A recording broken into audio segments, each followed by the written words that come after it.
بابو نائیڈو صاحب، آپ کے پاس بھی ایک لا منسٹر جناب ایمن فاروق صاحب ہے. فاروق صاحب سے کئی بار میری فون پہ بات ہوئی. انہوں نے یقین دلایا کہ بل پاس نہیں ہوگا. پھر بھی ہوا ہے.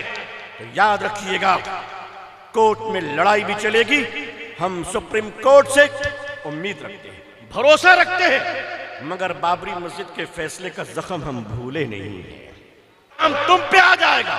وقف کے تحفظ کے لیے ہر مسلمان ایک ہے، چاہے وہ کسی بھی پارٹی میں ہو، چاہے وہ جناب خالد انور صاحب جیسے عظیم MLC کیوں نہ ہو.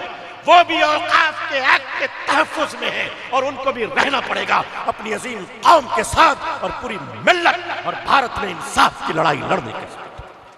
تیرے محبوب نے جس سمت کیے تھے سجدے، تیرے محبوب نے جس سمت کیے تھے سجدے، حکم سے تیرے وہ اصحاب نبی کے سجدے، حکم سے تیرے وہ اصحاب نبی کے سجدے، سینکڑوں غم لیے سینے میں ہے غمگین کھڑا، سینکڑوں.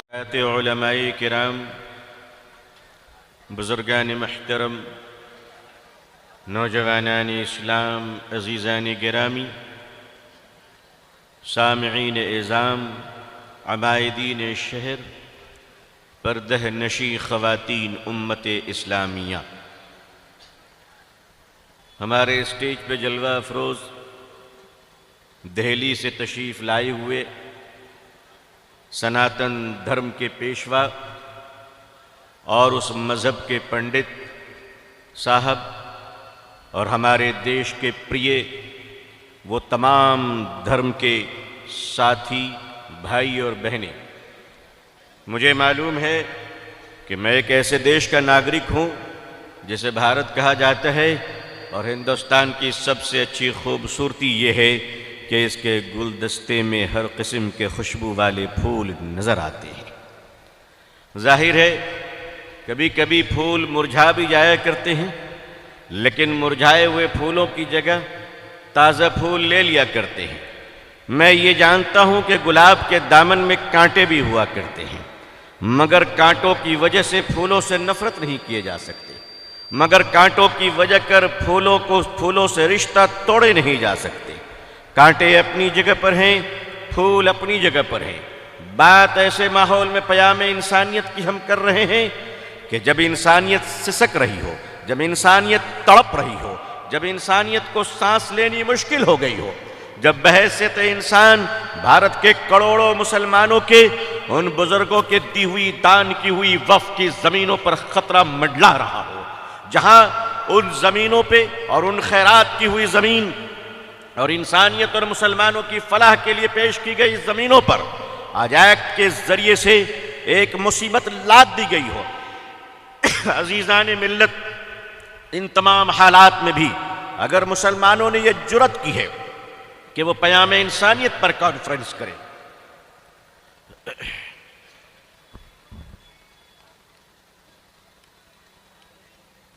مائک کی تعریف میں بہت دیر سے سن رہا تھا، لیکن جب آدمی جب تک اترتا نہیں تالاب میں اسے گہرائی کا اندازہ نہیں ہوتا ہے. ان حالات میں بھی اگر الفلاح کمیٹی اور ان کے جیالے نوجوانوں نے اس بات کی فکر کی کہ نہیں، لڑائی کو رنگ نہیں دینا ہے، لڑائی کو ذات اور دھرموں میں بانٹنا نہیں ہے، بلکہ اگر انسانیت کی لڑائی ہے تو تنہا یہ مسلمانوں کی نہیں بلکہ پورے دیش واسیوں کی لڑائی ہے. کیا انگریزوں کے خلاف لڑنے کے لیے یہ پورا دیش ایک نہیں ہو گیا تھا؟ کیا برٹش سامراج کو بھگانے کے لیے بھارت کے سارے لوگ ایکتا اور اکھنڈتا کے ساتھ اپنے سینے میں گولیاں کھا کر بھارت کی عزت اور آبرو کی حفاظت نہیں کی تھی؟ آج بھی ضروری ہے. مسئلہ صرف مسلمانوں کا نہیں ہے،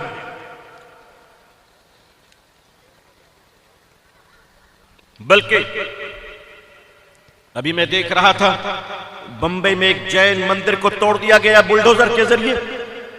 ایسا لگتا ہے کہ بلڈوزر پہ صرف مسلمانوں کے نام لکھے ہیں، نہیں، بلکہ سچ یہ ہے کہ پہلے قصائی پھر عیسائی۔ نمبر تو سب کے آتے ہیں، ماحول سب کے لیے خراب بن رہا ہے، لیکن ان حالات میں اگر ہمارے نوجوانوں نے، اس موتیہاری کے علاقے کے اور اس بستی کے نوجوانوں نے اگر یہ جرأت کی کہ پیام انسانیت پر بات ہو، اگر یہ جرأت کی کہ مانوتا کی رکشا پر بات ہو، اگر اس ماحول میں انہوں نے دہلی سے چل کر ہمارے ایک بزرگ مہاراج سوامی جی کو دعوت دی، تو معاف کیجئے گا، سچائی یہ ہے کہ صداقت آنے والوں سے زیادہ میں آپ کی جرأت کو سلام کرتا ہوں۔ جب تک الفلاح جیسے نوجوان بھارت میں زندہ رہیں گے، ظلم کی آندھیاں انسانیت کے چراغ کو کبھی بجھا نہیں سکیں گے۔ تم بجھا نہیں سکتے۔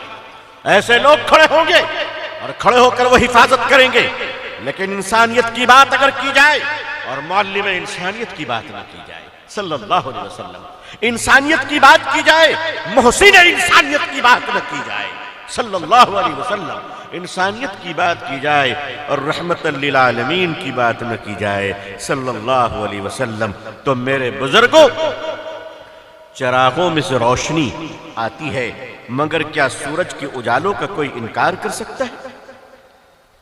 نبی کریم صلی اللہ علیہ وسلم بحیثیت مسلمان ہمیں کس نے بتایا کہ تمہارا حق پڑوسی پر ہے، تمہارے پڑوسی کے تم پہ حق ہے؟ بتاؤ لوگوں، کس نے بتایا ہمیں؟ یہ کون ہے سوائے محمد رسول اللہ کے صلی اللہ علیہ وسلم؟ سارا مجمع کہیے صلی اللہ علیہ وسلم۔ کہ آپ نے فرمایا کہ تمہارا پڑوسی چاہے وہ ہندو ہو، مسلمان ہو، عیسائی ہو، جین ہو، سکھ ہو، کسی بھی دھرم کے ماننے والے ہو، اگر وہ تمہارا پڑوسی ہے اور وہ پڑوسی اگر بھوکا رہ گیا اور تم نے پیٹ بھر کر کھانا کھا لیا، تو مسلمانوں اللہ کیا تمہاری پکڑ ہو جائے گی۔ یہ سبق ہمیں کس نے دیا ہے؟ ہم نے انسانیت کا سبق اتہاس میں نہیں پڑھا ہے، ہم نے انسانیت کا سبق ناول میں نہیں پڑھا ہے، ہم نے انسانیت کا سبق تاریخ میں نہیں پڑھا ہے، ہم نے انسانیت کا سبق افسانوں میں نہیں پڑھا ہے، ہم نے انسانیت کا سبق فلموں سے نہیں پڑھا ہے۔ خدا کی قسم، ہم نے انسانیت کا سبق محمد مصطفیٰ کی غلامی میں پڑھا ہے صلی اللہ علیہ وسلم۔ حضور صلی اللہ علیہ وسلم نے دنیا کو اس وقت انسانیت کا سبق دیا۔ میں حق کی دعوت اور سچ کی دعوت رانگے دہل دے رہا ہوں۔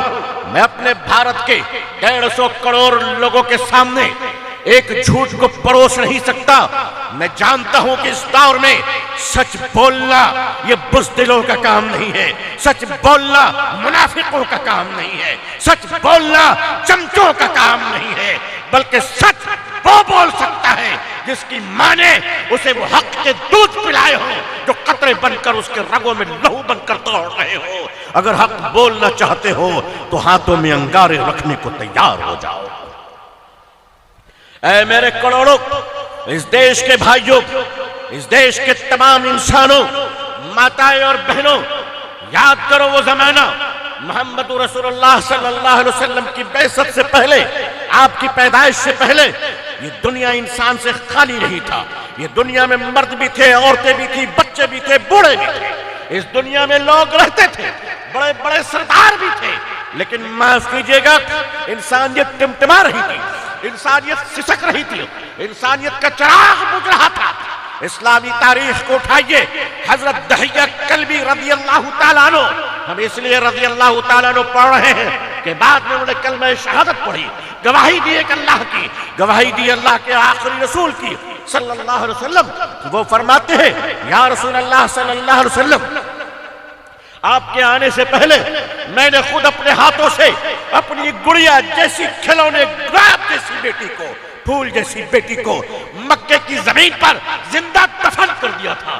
وہ دحیہ کلبی فرماتے ہیں یا رسول اللہ صلی اللہ علیہ وسلم، میں آپ کو ایک دردناک واقعہ سناؤں۔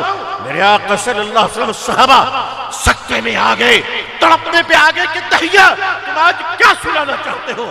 حضرت دحیہ کلبی فرماتے یا رسول اللہ صلی اللہ علیہ وسلم، میرے گھر میں ایک بیٹی پیدا ہوئی، میری بیوی، میں ذرا مختصر میں جا رہا ہوں، میرے گھر میں ایک بیٹی پیدا ہوئی، میری بیوی خوبصورت بیٹی، پھول جیسی بیٹی کو الگ چھپا کر رکھی تاکہ میں باپ اس زمانے میں مکے کے لوگ، عرب کے لوگ بیٹی کا باپ بننا آر سمجھا کرتے تھے، بیٹی کا باپ بننا برا سمجھا کرتے تھے، بیٹی کا باپ بننا گناہ سمجھا کرتے تھے۔ آج بھی سماج میں عورتوں کو ملیچ سمجھا جاتا ہے، عورتوں کو آج بھی پاپ سمجھا جاتا ہے۔ لوگ کہتے ہیں کہاں ہے آج؟ اگر ہمارے سماج میں بیٹی سرکشت نہیں ہے، اگر ہمارے سماج میں دن کے اجالوں میں بلاತ್ಕಾರ ہو جائے، رات میں انتم سنسکار ہو جائے، تو اسے مانوتا کا رکشک نہیں بلکہ بھیڑیوں کا سماج کہا جاتا ہے، بھکچک کا سماج کہا جاتا ہے۔ ہم کہاں چلے جا رہے ہیں؟ پیارے آقا صلی اللہ علیہ وسلم نے فرمایا دہیا بتاؤ پھر کیا ہوا؟ کہا بچی بڑی ہوئی تھوڑی، میرے پاس آتی تھی، کھیلتی تھی، میں اسے گود میں اٹھاتا تھا، میں بڑا پیار کرتا تھا، کیونکہ مجھے بتایا گیا تھا کہ بچی تمہاری نہیں پڑوسن کی ہے۔ دوسروں کی بچی کو بڑا پیار کر رہا تھا۔ جب میری بیوی کو یقین ہو گیا کہ دہیا اس بچی سے مانوس ہو گیا ہے، آج اگر اسے خوشخبری دے دی جائے کہ یہ پھول جیسی چہکنے والی چاند جیسا مکھڑا جس کے تبسم کو دیکھ کر تم خوش ہو جاتے ہو، یہ کسی اور کی نہیں، دہیا تمہاری بیٹی ہے، جیسے یہ بتایا گیا او دہیا قلبی یہ بچی تمہاری ہے، یہ بیٹی تمہاری ہے، فرماتے ہیں کہ میرے کلیجے پر بجلی گر گئی، مجھے باپ بننے پہ شرم آ گئی۔ میں بیٹی کا باپ ہوں، مکے کے لوگوں کو کیا جواب دوں گا؟ بیٹی کا بیاہ کیسے کروں گا؟ کوئی داماد میرے سر پر حکومت کرے گا، یہ ظلم، یہ پاپ، یہ بدنامی میں برداشت نہیں کر سکتا۔ فرمانے لگے جس سے پیار کرتا تھا اچانک نفرت آ گئی، جس سے چاہتا تھا اسے دور کرنے لگا، اور اسی دن سے میں اس کے مرڈر اور مارنے کی پلاننگ کرنے لگا۔ میرے آقا صلی اللہ علیہ وسلم غور سے سن رہے ہیں، صحابہ بھی سن رہے ہیں۔ حضرت دہیا فرماتے ہیں کہ میں اپنی بیٹی کو بہلا پھسلا کر اچھے کپڑے پہنا کر گھمانے کے بہانے لے گیا۔ میری بیوی کو شک بھی نہ ہوا، سمجھنے لگی کہ باپ ہے، پیار تو دل میں آ ہی گیا ہوگا۔ لے کر گئے وہ قبرستان، لوگوں مکے میں آج بھی موجود ہے، آج بھی موجود ہے وہ قبرستان، گھیر کر رکھا ہے عبرت کے لیے، ہمارے اور تمہارے دیکھنے کے لیے۔ فرماتے کہ وہاں گیا، بیٹی کو بٹھایا اور میں بیٹی کے لیے گڑھا کھودنے لگا۔ جب مٹی اچھل کر میری داڑھی اور بال میں گرتے تھے، میری چھوٹی بیٹی تڑپ کر آتی تھی اور کہتی تھی ابو جان یہ بال سے، یہ مٹی سے آپ کے بال گندے ہو گئے، آئیے میں صاف کر دیتی ہوں۔ میرے آقا صلی اللہ علیہ وسلم زار و قطار رو رہے ہیں، صحابہ رو رہے۔ فرمایا دہیا بتاؤ کیا ہوا؟ فرمانے لگے کہ وہ بیٹی میرے پسینے کو پوچھتی ہے، کبھی میرے ہاتھوں کو چوم لیتی تھی۔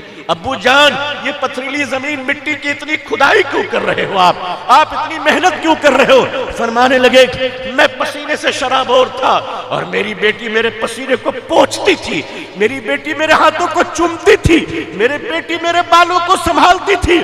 اسے کیا پتا تھا یہ قبر میں اسی کے لیے کھود رہا ہوں، یہ گڑھا میں اسی کے لیے کھود رہا ہوں۔ صحابہ بلک بلک کر رو رہے، میرے آقا صلی اللہ علیہ وسلم کی ہچکیاں بند گئی۔ فرمانے لگے جب گڑھا میں نے کھود لیا تو میں نے اپنے پھول جیسی بیٹی اور چندہ جیسے مکھڑے کو ہاتھ سے اٹھایا اور زور سے گڑھے میں پٹک دیا۔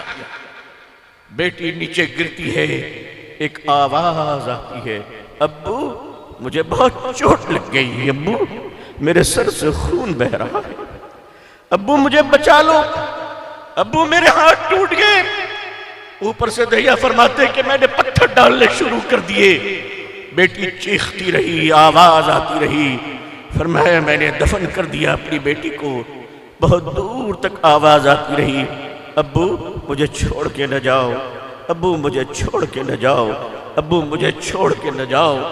سارا مجمع تڑپ رہا تھا، سارا مجمع رو رہا تھا۔ میرے آقا صلی اللہ علیہ وسلم کی ہچکیاں بن گئی۔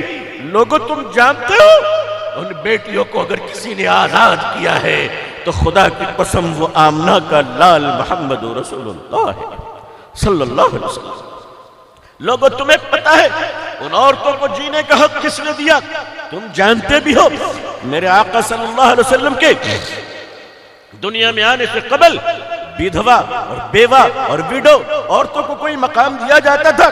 آج بڑے بڑے نعرے لگائے جاتے ہیں، خوبصورت اور لچھے دار باتیں کی جاتی ہیں۔ آئیے ان بیواؤں کو کوئی مقام نہیں دیا جاتا تھا جس کے پتی مر جاتے تھے، جن کا شوہر مر جاتا تھا، ان عورتوں کو عزت نہیں ملا کرتی تھی، ان عورتوں کو دوسرے نکاح کی اجازت نہیں ملتی تھی، ان عورتوں کو ہنسنے اور مسکرانے کی اجازت نہیں تھی، ان عورتوں کو کسی کی شادی میں شریک ہونے کی اجازت نہیں تھی، اسے منحوس سمجھا جاتا تھا۔ میرے آقا محمد رسول اللہ صلی اللہ علیہ وسلم جب دنیا میں تشریف لائے تو 25 سال کی بھری جوانی میں 40 سال کی ایک بیوہ عورت کو سہاگن بنا کر فرمایا کہ لوگوں، بیوہ منحوس نہیں ہوتی ہے بلکہ بیوہ بھی کسی کی محبوبہ بنتی ہے۔ میرے آقا صلی اللہ علیہ وسلم نے ان عورتوں کو عزت دی، ان عورتوں کو عظمت دی۔ لوگوں، یہ محمد رسول اللہ صلی اللہ علیہ وسلم کے آنے کے بعد اس دنیا نے پہچانا کہ ایک عورت کا مقام کیا ہے۔ آج لوگ کہتے ہیں ناری شکتی کی بات کرتے ہیں، آج لوگ ناری ادھیکار کی بات کرتے ہیں، آج لوگ ناری سمان کی بات کرتے ہیں۔ مجھے معاف کیجئے گا، یہ وہ چتر لوگ ہیں، یہ وہ چالاک لوگ ہیں، یہ وہ بیوپاری ہیں، یہ وہ ہوس کے پجاری ہیں۔ یہ عورت کی آزادی کی بات نہیں کرتے، یہ عورت تک پہنچنے کی آزادی چاہتے ہیں۔ کن کی نیتوں میں فطور ہے؟ آپ انسانیت کی بات کرو گے، اگر ماں کی حفاظت نہیں، بہن کی حفاظت نہیں، بیٹیوں کی حفاظت نہیں، یہ جو مجمع غیرت مند بیٹھا ہے، یہ جو اہل اسلام کا مجمع بیٹھا ہے، میرے بزرگوں، آپ جانتے نہیں ہو کہ میرے آقا صلی اللہ علیہ وسلم نے حکم دیا مسلمانوں کو کہ اپنی جائیداد میں اپنی بیٹی کا حصہ دو۔ او مسلمانوں سنو، اپنی بیٹیوں کو جائیداد میں حصہ دو۔ آج تم حاجی ہو، نمازی ہو، عمرہ کرتے ہو، تہجد پڑھتے ہو، اللہ قبول فرمائے، لیکن اگر تم نے اپنی جائیداد میں بیٹی کو حصہ نہیں دیا، اگر بھائیوں تم نے باپ کی جائیداد میں اپنی بہن کو حصہ نہیں دیا، تو یاد رکھو، مجھے ایک واقعہ کشمیر کا بھی یاد آ رہا ہے۔ ایک صاحب کا بھی حال فی الحال کا واقعہ ہے۔ ایک صاحب کا انتقال ہو گیا، کئی مسجدیں بنوائی تھی انہوں نے، بڑے حج کرتے تھے۔ جنازے کی نماز جب پڑھی گئی تو دیکھا کہ خاتون برقع پہن کر کھڑی ہے۔ لوگوں نے کہا کہ یہ تو مرحوم کی بہن ہے۔ وہ بہن کہتی ہے کہ لوگوں، مجھے اپنے بھائی کے جنازے کے ساتھ قبرستان تک جانا ہے۔ لوگوں نے کہا کہ ہماری عورتیں قبرستان نہیں جایا کرتی۔ کہا میں بھی جانتی ہوں، لیکن مجھے تو جانا ہے۔ ضد کر لی، ضد میں آ گئی۔ لوگوں نے جب اس کو دفن کیا تو یہ بہن اس کے قبر کے پاس جا کر جانتے ہو کیا کہتی ہے؟ کہتی ہے کہ اے اللہ، میرا بھائی اب تیرے قبضے میں ہے، میرا مال مار کے گیا ہے، تو ذرا اس سے نپٹ لے۔ میرے باپ کی جائیداد میں میرا حصہ نہیں دیا۔ مسلمانوں ایماندار بنتے ہو، اس وقت تک مسلمان کیسے ایماندار ہو سکتا ہے جب تک اس کا لین دین درست نہ ہو، جب تک اس کا حساب کتاب درست نہ ہو، جب تک اس کی زبان کے وعدہ و وفا درست نہ ہو، جب تک وہ اپنے گھر والوں کے ساتھ انصاف نہ کر سکے۔ لیکن عزیزان ملت، آج نام اونچا ہو جائے تو آدمی سمجھتا ہے کہ جبریل علیہ السلام کے بھتیجے آ گئے ہیں۔ نہیں نہیں، آپ کو کیا پتا کہ لباس یزید میں، لباس بایزید میں نہ جانے کتنے یزید گھوم رہے ہیں۔ ان کی شناخت اسلام نے معاملات کا بڑا عظیم مقام ہے۔ او الفلاح کمیٹی کے نوجوانوں، میں تمہیں سلام کرتا ہوں۔ اس دردناک حالات میں بھی تم نے قیام انسانیت کا کانفرنس کر کر نہ جانے تم نے کتنوں کو چیلنج کیا ہے، نہ جانے تم نے کتنے حاسدوں کو تباہ کر دیا، نہ جانے تم نے کتنے مخالفین کو بلبلانے پر مجبور کر دیا۔ کیونکہ انسانیت کی چراغ کی جب تک حفاظت نہیں ہوگی، تحفظ اوقاف کی لڑائی یہ حکومت سے ہے، بھارت کے ہندو بھائیوں سے نہیں ہے۔ یہ ہندو بھائی، ہم ان کے ساتھ ہیں، وہ ہمارے ساتھ ہیں۔ ہمارے دھارمک راستے الگ ہیں، مگر انسان ہونے کی حیثیت سے ہم ان کے بھائی ہیں، وہ ہمارے بھائی ہیں۔ اور اس ملک میں آپ کو زوردار طریقے سے کہنا چاہتا ہوں، پوری جرات کے ساتھ کہنا چاہتا ہوں، اس دیش میں بھارت میں اسلام اور مسلمانوں پر ہندو بھائیوں نے بھی بہت محبت نشاور کی ہے، بڑا دیا کیا ہے۔ لکھنؤ میں آج بھی ایک شاعر ہے پنڈت ہنومان پرساد جی، جن کی نعت سنو گے تو آپ جھوم اٹھو گے۔ آج جو یہ مہاراج جی ہمارے یہاں آئے، کیوں آئے؟ ہمیں اپنا بھائی سمجھ کر آئے ہیں، ہمیں اپنا بھائی سمجھ کر آئے ہیں، اپنی اولاد سمجھ کر آئے ہیں۔ یہ دیش تبھی بچے گا جب اس دیش کے لوگوں کو یہ وشواس ہو جائے کہ بنارس کی بہتی گنگا کے پانی سے، جس پانی سے مہاراج جی اشنان کر کر مندروں میں پوجا کرتے ہیں، کیا سچ نہیں کہ اسی پانی سے ہم بھی وضو بنا کر مسجدوں میں نماز پڑھتے ہیں؟ اللہ کے نبی صلی اللہ علیہ وسلم نے انسانیت کی حفاظت فرمائی، صرف حفاظت نہیں بلکہ حفاظت کی تعلیم دی۔ اس انداز سے تعلیم دی کہ نبی کریم صلی اللہ علیہ وسلم تشریف فرمائے، جنگ کے میدان سے ایک لڑکی گرفتار ہوتی ہے، حضرت بلال گرفتار کر کے لاتے ہیں اور فرماتے یا رسول اللہ صلی اللہ علیہ وسلم، یہ بیٹی مسلمان نہیں ہے، یہ لڑکی اسلام کے ساتھ، اسلام کے خلاف اور مسلمانوں کے خلاف یدھ کر رہی تھی، یدھ کے میدان سے گرفتار ہوئی ہے، آپ کی عدالت میں لے کر آیا ہو، بتائیے آپ کی عدالت اس مجرم کی بیٹی کو کیا سزا دیتے ہیں؟ میرے آقا صلی اللہ علیہ وسلم نے دیکھا کہ بیٹی کے سر پہ آنچل نہیں ہے، چادر نہیں ہے، آپ نے اپنی چادر مبارک کو اتاری اور مقدس چادر کو دے کر فرمایا بلال اس بیٹی کے سر پہ رکھ دو۔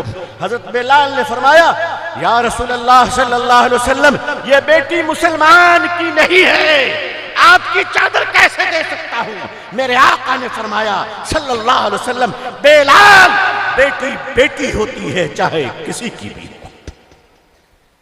میرے اس مبارک چادر کو آپ میری بیٹی کے کاندھے پہ رکھ دو۔ یہ اسلام نے مجرموں کی بیٹی کے ساتھ سلوک کیا تھا۔ سنو آؤ میں تمہیں بتاتا ہوں اسلام کیسے پھیلا۔ اسلام اور مانوتا کا رشتہ ایسا ہے جیسے دھر کے ساتھ سر کا رشتہ ہے، اگر دھر ہو اور سر نہ ہو تو تم پہچان نہیں پاؤ گے، مانوتا ہو اور اسلام نہ ہو تو مانوتا کا ادھیکار کوئی رکشا نہیں کر سکتا۔ اسی بڑودرا میں جب اسلامی نوجوان اور عرب کے سپاہ سالار عرب کے نوجوان بیوپار کرنے کی نیت سے گجرات کے بڑودرا کے تٹ پر اترے تھے، سمندر کے ساحل پر اترے تھے، تو اس وقت ایک بھی مسلمان نہیں، بڑودرا کے راجہ ہمارے ہندو بھائی تھے۔ مسلمانوں نے مینا بازار لگائی، مسلمانوں نے دکان لگائی، ان کے پاس زیور تھے، ان کے پاس زیتون تھا، ان کے پاس کھجوریں تھی، ان کے پاس یمن کی چادریں تھی، عرب کی بہترین چیزیں، سرخ گھوڑے اور اونٹ بھی تھے جو وہ بیچنے کے لیے، کاروبار کے لیے آئے تھے۔ انہوں نے مینا بازار لگائی، انہوں نے دکانیں لگائی، بات مشہور ہو گئی کہ عرب کے نوجوان آئے ہیں، دیکھنے میں پھول جیسے ہیں، خوبصورت ہیں، جوان ہیں، نیک ہیں، آنکھوں میں حیا ہے، تو زبان پہ شہد اور مٹھاس ہے، کاروبار کرتے ہیں، سچ بولتے ہیں، جھوٹ نہیں بولتے، ملاوٹ نہیں کرتے ہیں۔ وہ ایسے لوگ ہیں کہ اگر نماز کا وقت ہو جائے ایک شخص اذان دیتا ہے، وہ سارے دکانوں کو چھوڑ کر، مال کو چھوڑ کر، دولت کو چھوڑ کر، وہ سب ایک ایشور، ایک اللہ کے سامنے وہ سجدے میں چلے جاتے ہیں۔ بات مشہور ہو گئی، مہاراج جی کے گھر کی مہیلائیں، مہاراج جی کے گھر کی عورتیں، وہ ہماری بہنیں، مہاراج جی کی بیٹیاں، ہماری بیٹیاں اور بہنیں مہاراج جی کے گھر سے نکل کر آئیں شاپنگ کرنے کے لیے۔ جیسے ہی نوجوانوں کی دکانوں میں آتی ہیں، عرب کے نوجوانوں نے اپنی نظروں کو نیچے جھکا لیا۔ عورتیں بہنیں ہماری پوچھ رہی بھیا یہ بتاؤ یہ چادر کتنی کی ہے؟ نوجوان آنکھیں نیچی کر کر بتاتا ہے بہن یہ اتنے کی ہے۔ وہ بہن پوچھتی ہے بھیا یہ بتاؤ یہ کھجوریں کتنی کی ہے؟ نوجوان نظر نیچی کر کر بتاتا ہے یہ اتنے کی ہے، نظر نہیں اٹھاتا ہے۔ اس میں سے ایک معمر، ایک بزرگ خاتون پوچھتی ہے ارے بیٹے تم تو ہمارے بیٹوں جیسے ہو، تم نظر اٹھا کر ہماری طرف دیکھتے کیوں نہیں ہو؟ آنکھیں اٹھا کر ہم سے بات کیوں نہیں کرتے؟ نوجوانوں کی آنکھوں سے پانی آ گیا، آنسو جاری ہو گیا اور کہنے لگے ماتا جی بات دراصل یہ ہے کہ ہم جس رسول کے ماننے والے ہیں صلی اللہ علیہ وسلم، اس رسول خدا صلی اللہ علیہ وسلم نے ہمیں بیوپار کرنے کی اجازت دی ہے، دوسروں کی ماں بہن کو تکنے کی اجازت نہیں دی ہے۔ لوگوں آؤ انسانیت کو بڑھانا ہے۔ آج آپ دیکھیے آج کیا ہو رہا ہے ہمارے ملک میں، 6 سال کی بچی، 7 سال کی بچیوں کو ہوس کے درندے بخشنے کو تیار نہیں ہے۔ آج ایک چھوٹی سی بچی، اللہ نہ کرے، اللہ آپ سب کی بچی کو سلامت رکھے، اللہ ہم سب کی بچی کو سلامت رکھے، پورے دیش اور دنیا کی مانوتا کو اللہ سرکشت رکھے، سب کی اولادوں کو اللہ اچھا رکھے، خوش رکھے، چاہے وہ کسی بھی دھرم کا ہو، کسی بھی ذات کا ہو، اللہ سب کی ماں بہن کی عزت کو بچائے، آمین۔ مگر یہ کیا ہو رہا ہے؟ اگر ایک بچی راستے میں خدا نہ کرے بس سے گر جاتی ہے یا اسکوٹر سے گر جاتی ہے یا ٹکراتی ہے، یہ میں افسانہ اور خام خیالی اور تخیل بیان نہیں کر رہا ہوں بلکہ سچا واقعہ ہے۔ دہلی کی سڑک پہ ایک 6 سال کی بچی، کلاس 1 کی بچی ڈیوائیڈر سے ٹکرا جاتی ہے، اسکول وین سے نیچے گر جاتی ہے، چھوٹی بابو گلشن جیسی بیٹی، اس کے سر پھٹ جاتے ہیں۔ مجھے نہیں معلوم وہ کس دھرم کی بچی تھی، مجھے نہیں معلوم وہ کس ذات کی بچی تھی، مجھے اتنا معلوم کہ وہ انسان کی بیٹی تھی، وہ ہم سب کی بیٹی تھی۔ وہ تڑپ رہی تھی، اس کے خون بہ رہے تھے۔ بچی کہہ رہی تھی انکل انکل انکل، جتنے لوگ کھڑے تھے سب انکل ہی تو لگیں گے، سارے لوگ کھڑے ہیں، کہہ رہی ہے انکل انکل میرے ابو کو میرے پاپا کو بلاؤ۔ لیکن معاف کیجئے گا، پاپا تو چھوڑیے، لوگ اگر اسپتال پہنچا دیتے شاید وہ بیٹی بچ جاتی، مگر میں آپ کو سچ بتاؤں ہمارا یہ سماج اتنا نردے ہو چکا ہے، ہمارا یہ سماج ایسا سفاک اور ظالم ہو چکا ہے کہ 2500 لوگ اس کی ویڈیو بنا رہے تھے، کسی نے اسپتال نہیں پہنچایا۔ تڑپتی ہوئی بیٹی کی جب سانس رک گئی تو لوگوں نے وائرل کر کر کہا کہ آج ایک بیٹی چلی گئی دنیا سے۔ عزیزان ملت، ہمارا دل کب تڑپے گا؟ ہمارا دل انسانیت کے لیے کب سسکے گا؟ میں مسلمانوں سے پوچھتا ہوں کہ آپ کی ذمہ داری ہے، اگر کالا ہانڈی میں کوئی 7 سال کی بچی ماں سے بھات مانگتی ہے اور غریب ماں بھات نہیں دے پاتی ہے، 7 دن تک وہ بھوکی رہتی ہے اور 7 دن کے بعد وہ بچی مر جاتی ہے، مسلمانوں میں تم سے پوچھتا ہوں فوڈ منسٹر کہاں تھا چھوڑو، سرکار کہاں تھی چھوڑو، کون کہاں تھا چھوڑو؟ میں پوچھتا ہوں قیامت کے دن ہمارے اور تمہارے رسول صلی اللہ علیہ وسلم اگر ہم سے پوچھ لیں مسلمانوں بتاؤ تم کہاں تھے؟ کیا تمہاری کوئی ذمہ داری نہیں ہے کہ آج ہم مانوتا کی بات کرتے ہیں؟ ہمارے یہاں مانوتا کا حال یہ ہے کہ ایک غریب پتی اپنی مری ہوئی پتنی کا بل پیمنٹ نہیں کر پاتا ہے، اس کے لاش کو لے جانے کے لیے ایمبولنس نہیں لے پاتا ہے، تو ایک پتی اپنی مری ہوئی بیوی کے لاش کو لے کر کاندھے پہ چلتا ہے، اور ہمارا سماج مانوتا کی بات کرتا ہے، ہمارا سماج کانفرنس میں بیٹھتا ہے، ہمارا سماج اس کی ویڈیو بناتا ہے۔ کیا سچ نہیں ہے کہ ہم درد مند نہیں عقل مند ہو گئے ہیں؟ ہمارے دلوں میں آج درد کہاں ہے؟ کیوں رخصت ہو گیا درد؟ نبی کریم صلی اللہ علیہ وسلم کا یہ دین انسان کو انسان بنانے کے لیے آیا تھا۔ حکیم الامت مجدد وقت حضرت مولانا اشرف علی تھانوی رحمۃ اللہ علیہ جو وقت کے بڑے پیر طریقت تھے، بڑے شیخ وقت تھے، آپ نے فرمایا تھا لوگوں اگر تمہیں تہجد گزار بننا ہے تو کہیں اور چلے جاؤ، اگر تمہیں نماز سیکھنی ہے تو کہیں اور چلے جاؤ، تمہیں اگر ولی بننا ہے تو کہیں اور چلے جاؤ، اگر انسان بننا ہے تو میرے پاس آ جاؤ۔ انسان بنے کہاں ہیں؟ ہم انسان بننے کی کوشش تو کر لیں کہ ایک دوسرے کے لیے ہمارا کیا رویہ ہے۔ عزیزان ملت، نبی کریم صلی اللہ علیہ وسلم نے وہ تربیت و تعلیم زمانے کو دی جسے زمانہ دیکھ کر مسکرا رہا تھا۔ ابھی ہمارے شیخ الحدیث صاحب فرما رہے تھے کہ میرے آقا صلی اللہ علیہ وسلم تشریف فرما ہے، مسجد نبوی کے سامنے ایک جنازہ گیا، وہ جنازہ یہودی کا تھا، مطلب مسلمان کا نہیں تھا۔ میرے آقا صلی اللہ علیہ وسلم احترام انسانیت میں کھڑے ہو گئے، لوگوں نے کہا مرنے والا مسلمان تو نہیں ہے، میرے آقا نے فرمایا کیا مرنے والا انسان بھی نہیں ہے؟ کہا کہ میں انسانیت کے احترام میں کھڑا ہوا ہوں۔ آج دنیا بھوک سے تڑپ رہی ہے، آج دنیا سیاست کے بھیڑ چڑھ رہی ہے، آج جس طرح سے اوقاف کی زمینوں پہ الغار کیا جا رہا ہے، یہ مانوتا پہ الغار ہے، یہ انسانیت پر حملہ ہے۔ کہاں کہاں انسانیت شرمندہ ہو رہی ہے۔ ہمارے بہار کے گورنر صاحب، گورنر کے پد کا ایک گریما ہوتا ہے، آپ جانتے ہیں، آپ نے اور ہم نے بہت سارے گورنر صاحب کو دیکھا ہے، گورنر صاحبان کبھی پولیٹیکل بات نہیں کرتے ہیں، گورنر صاحبان کبھی کسی کو گالی نہیں دیتے، مگر یہ ہماری بدقسمتی ہے کہ ہمارے اس دیش کو ایسا بھی دن دیکھنا پڑ رہا ہے کہ جب ہمارے گورنر صاحب سے پوچھا جاتا ہے جناب بیرسٹر اسد الدین اویسی صاحب، ان کی پولیٹیکل پارٹی ہے، آپ اسے ایگری بھی ہو سکتے ہیں، ایگری نہیں بھی ہو سکتے ہیں، مگر وہ ایک انسان ہے، ان کے بارے میں ایک گندا جملہ ہمارے گورنر صاحب کہتے ہیں، میں شرمندہ ہو گیا، سر شرم سے جھک گیا۔ ایک گورنر کی زبان ایسی ہو سکتی ہے؟ آپ گالی دے رہے، آپ نے ایک ایم پی کو گالی دے کر پارلیمنٹ کی توہین کی ہے، آپ نے ایک دیندار کو گالی دے کر امت مسلمہ کی توہین کی ہے، آپ نے بیرسٹر اسد الدین اویسی صاحب نہیں، ایک انسان کو گالی دے کر آپ نے پورے مانوتا کی توہین کی۔ اس پر بلا شبہ گورنر صاحب کو معافی مانگنی چاہیے، یہ بھی مانوتا پر اتیاچار ہے۔ آپ ایک انسان کی توہین نہیں کر سکتے، سڑک پہ چلاتا ہوا رکشے والے کی توہین آپ نہیں کر سکتے، ایک مونگ پھلی بیچنے والے کی توہین آپ نہیں کر سکتے۔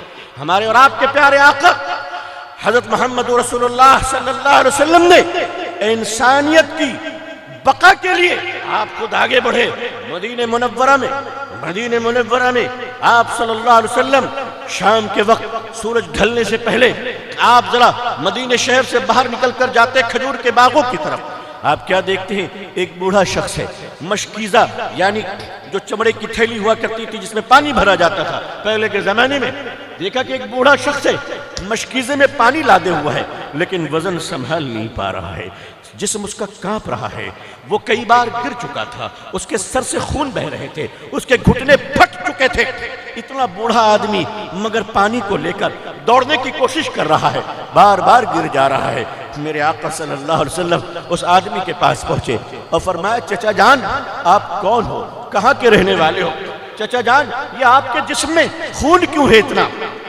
وہ شخص کہتا ہے میں فلاں یہودی کا غلام ہوں، میرے آقا نے مجھ سے کہا ہے کھجور کے باغوں میں سورج ڈھلنے سے پہلے پانی ڈال دینا، اگر میں نے سورج ڈھلنے سے پہلے تمام درختوں کے جڑوں میں پانی نہیں ڈال دیا تو میرا آقا مجھے گھر جانے نہیں دے گا، میرے گھر میں میری بوڑھی بیوی رات بھر انتظار میں بھوکی رہ جائے گی، اور میرا آقا مجھے جانوروں کے ساتھ رات میں رکھے گا، پوری رات جانور کے پیشاب میرے جسم پہ پڑیں گے اور ان کے لات مجھے کھانے پڑیں گے، میں اسی خوف سے بھاگ رہا ہوں۔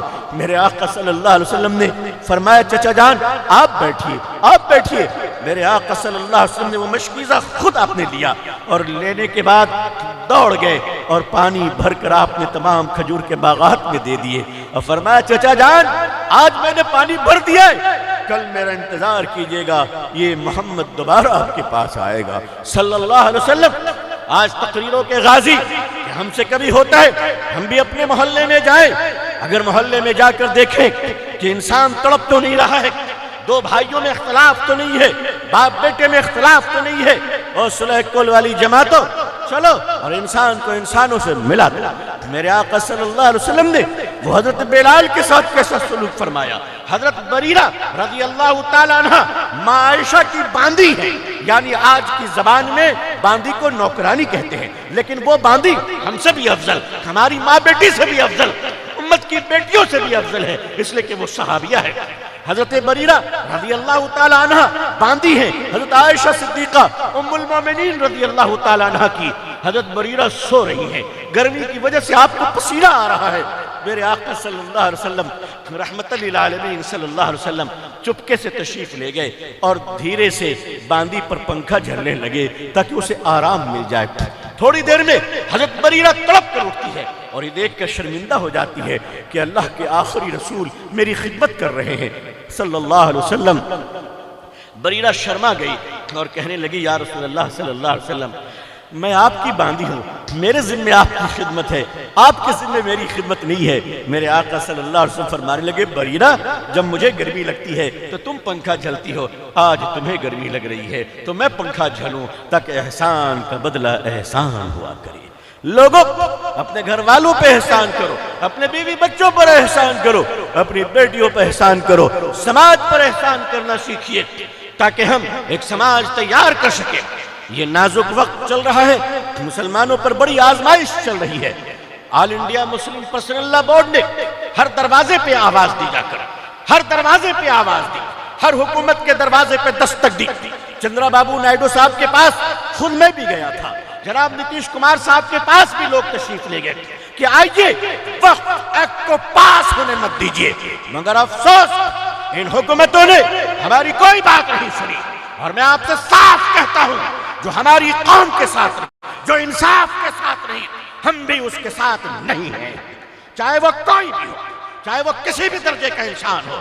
اور میں آج کے اس مجمع سے اپیل کرتا ہوں کہ جناب نتیش کمار صاحب اور جناب چندرا بابو نائیڈو صاحب آپ اپنے پاور کا استعمال کیجئے اور پارلیمنٹ کے سیشن میں اس بل کو ریجیکٹ کروائیے، اس لیے کہ جب تک یہ ایکٹ ختم نہیں ہوگا، بل ریجیکٹ نہیں ہوگا، آل انڈیا مسلم پرسنل لا بورڈ چین سے بیٹھنے والا نہیں ہے۔ ہم قانون کے آخری سیڑھی تک چڑھ کر ضرور جائیں گے انشاءاللہ۔ یہ ہمارا سنکلپ ہے، یہ ہمارا ارادہ ہے۔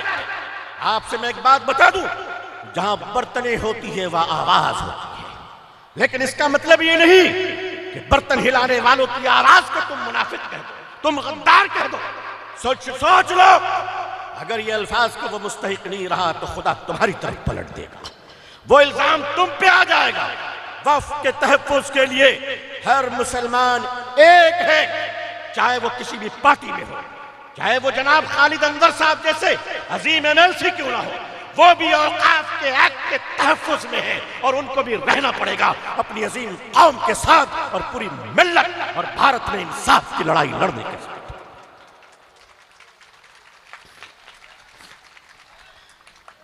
میں بھارت کا ناگرک ہوں الحمدللہ، اتنا اسی لیے کلیجے سے بات کر رہا ہوں۔ آسان نہیں ہے۔ چندرا بابو نائیڈو صاحب، آپ کے پاس بھی ایک لا منسٹر جناب ایمن فاروق صاحب ہے۔ فاروق صاحب سے کئی بار میری فون پہ بات ہوئی، انہوں نے یقین دلایا کہ بل پاس نہیں ہوگا، پھر بھی ہوا ہے۔ تو یاد رکھیے گا، کورٹ میں لڑائی بھی چلے گی، ہم سپریم کورٹ سے امید رکھتے ہیں، بھروسہ رکھتے ہیں، مگر بابری مسجد کے فیصلے کا زخم ہم بھولے نہیں ہیں۔ اس لیے بھروسہ پوری رکھیں گے مگر سوئیں گے نہیں، جاگتے رہیں گے۔ پارلیمنٹ میں وہ تمام MPs، تمام آنریبل MPs کا شکریہ ادا کرتا ہوں کہ جنہوں نے اس کالے قانون پر مخالفت کی، چاہے وہ بہار کی پارٹی ہو، بنگال کی پارٹی ہو، مہاراشٹر کی پارٹی ہو، کرناٹکا کی ہو، تمل ناڈو کی ہو، تلنگانہ کی ہو، آندھرا کی ہو، گجرات کی ہو، جہاں سے بھی لوگوں نے اس کی مخالفت کی ہے، میں اپنی پوری قوم، بھارت کے مسلمان اور بھارت کے انصاف پسند ہندو بھائیوں کی طرف سے ان کا شکریہ ادا کرتے ہیں۔ اور اسی کے ساتھ آپ سے صاف صاف کہتے ہیں، ہمیں ڈپلومیسی کے دروازے بند نہیں کرنا چاہیے۔ جو حضرات جہاں ہیں وہاں وہ اپنی حکومت پہ دباؤ ڈالیں۔ مسلمان اگر کہیں ہیں اور یقیناً ہیں، وہ اپنی حکومت پر دباؤ بنائیں۔ ڈپلومیسی کا دروازہ کبھی بند نہ ہونے دیجیے گا۔ لڑائی جمہوریت اور لوکتنتر طریقے میں لڑائی بھی جاری رہے گی اور انسانیت کے دائرے میں بات چیت بھی جاری رہے گی انشاءاللہ۔ آل انڈیا مسلم پسند لا بورڈ کو آپ دعائیں دیجئے۔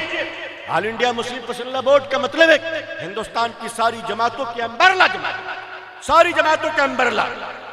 آپ سے دعائیں لیتا ہوا چلوں کہ آپ کی دعاؤں کی برکت سے، میں نے جھارکھنڈ کے چیف منسٹر صاحب سے ملاقات کی، آپ کی دعاؤں کی برکت سے ہم نے آندھرا پردیش کے چندرا بابو نائیڈو صاحب سے ملاقات کی۔ ہم نے سے مراد میں اکیلا نہیں ہوں بلکہ ہمارے بزرگوں کے پیچھے جو غلام کھڑا تھا اس غلام کا نام محمد ابو طالب رحمانی ہے۔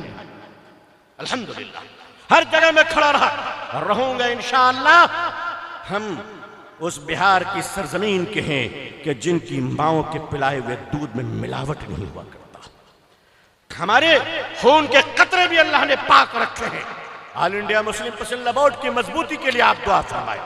آپ حضرات نے جو قربانیاں دی ہیں، آپ حضرات نے جو دعائیں دی ہیں، آپ حضرات نے جو احتجاج کیا ہے، آپ حضرات نے جو محبتیں دی ہیں، اس کا شکریہ ادا کر کر میں آپ کی محبت کو چھوٹا نہیں کر سکتا، اس کا شکریہ ادا کر کر میں آپ کی قربانیوں کو چھوٹا نہیں کر سکتا، بلکہ شکریہ کے ساتھ میں اتنا کہوں گا کہ اللہ اپنی شان آپ کو اجر عطا فرمائے، اللہ آپ سب کو خوش رکھے۔ آپ نے بہت جگر کا کام کیا ہے۔ جلسہ چلے گا انشاءاللہ، دیر تک چلے گا۔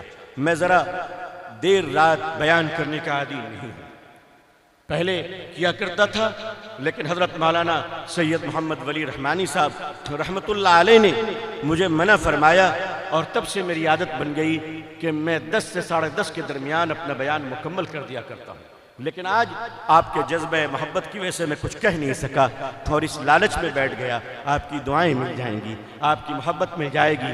دعا کرتا ہوں کہ اللہ تعالیٰ پوری دنیا میں اور ہمارے بھارت میں امن و شانتی عطا فرمائے، اللہ تعالیٰ تمام سماج اور دھرم کے لوگوں میں پیار اور محبت عطا فرمائے، اللہ پوری دنیا میں ہمیں اسلام اور مسلمانوں کی عزت دیکھنا نصیب فرمائے، اللہ تعالیٰ ہمیں اور آپ کو پوری امت مسلمہ کو عزت، عافیت، سلامتی، خیر، خوشحالی کے ساتھ، صحت و تندرستی کے ساتھ اسلام پہ زندگی، ایمان پر خاتمہ نصیب فرمائے۔